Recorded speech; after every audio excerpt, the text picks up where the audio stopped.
Kami dari Polresta Malang Kota ingin melakukan konferensi pers perkembangan kasus pengeroyokan dan perusakan kantor Arema FC. Kejadian itu pada hari Minggu tanggal 29 Januari 2023 sekira pukul 12.30 terjadi di TKP itu kantor Arema FC, Jalan Maijen Panjaitan nomor 42, Kota Malang. Datang sekelompok orang yang melaksanakan aksi penyampaian pendapat, tetapi pada saat berada di TKP sudah melakukan serangkaian tindakan perbuatan melawan hukum dengan cara melempar bom asap, melempar flare, melempar batu, dan melakukan pemukulan kepada pihak pengamanan kantor Arema. Barang bukti yang kami sita, ini ada bendera hitam ukuran 65 x 45 cm dengan tongkat besi warna biru, satu bendera bergambar plus, ini identik dengan kelompok anarko dengan menggunakan kayu, pecahan kaca, toko Arema merchandise, 41 buah batu yang dilemparkan ke toko Arema dan korban, 13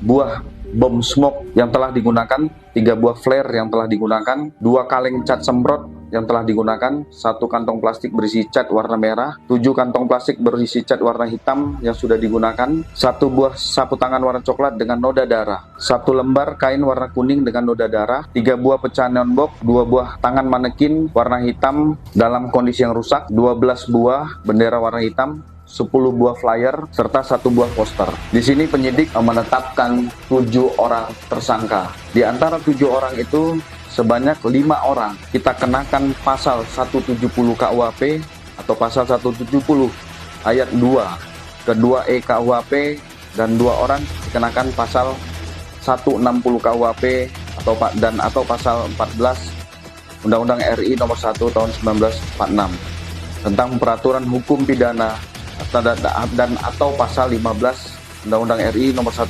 1946 tentang peraturan hukum pidana. Adapun 5 tersangka yang kita jerat dengan pasal 170 KUHP ayat 2 ke 2E, yang pertama adalah Adam Rizky, yang kedua Muhammad Fauzi, yang ketiga Saudara Noval Maulana, yang keempat Aryon Cahya, yang kelima Saudara Khalid Aulia. Untuk 2 orang yang dijerat dalam pasal 160 itu pertama adalah Saudara Muhammad Ferry Krisdianto atau lebih dikenal dengan Ferry Dampit. Yang kedua, Saudara Panda Haryanto alias Ambon Panda. Dari total yang kami amankan sebanyak 115 orang. Ini terdiri 107 orang berada sekitar TKP yang patut diduga melakukan aksi.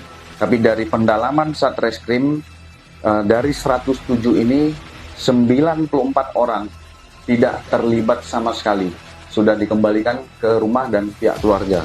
Sementara 13 orang dari 107 yang diamankan ini masih dilakukan pendalaman karena yang bersangkutan berada di lokasi mengikuti aksi. Tapi peran yang bersangkutan apakah melakukan pengerusakan, pelemparan terhadap korban, ini masih didalami. Sejauh ini masih belum ada bukti yang cukup sehingga kita jadikan sebagai saksi. Untuk orang yang diamankan sebanyak 8 orang di luar dari 107, ini kita tetapkan 7 orang sebagai tersangka, 1 orang sebagai saksi.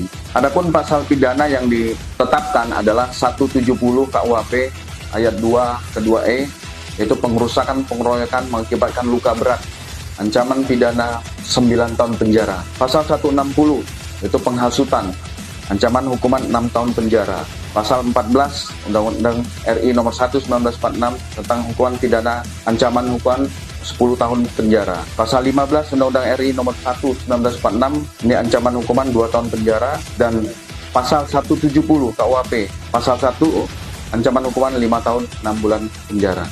Perlu saya luruskan kepada rekan-rekan sekalian, ini murni kasus pidana terhadap pengerusakan kantor Arema. Tidak ada kaitan dengan insiden Kanjuruhan. Jadi jangan dicampurkan antara insiden Kanjuruhan dengan perbuatan melawan hukum pengerusakan kantor Arema FC.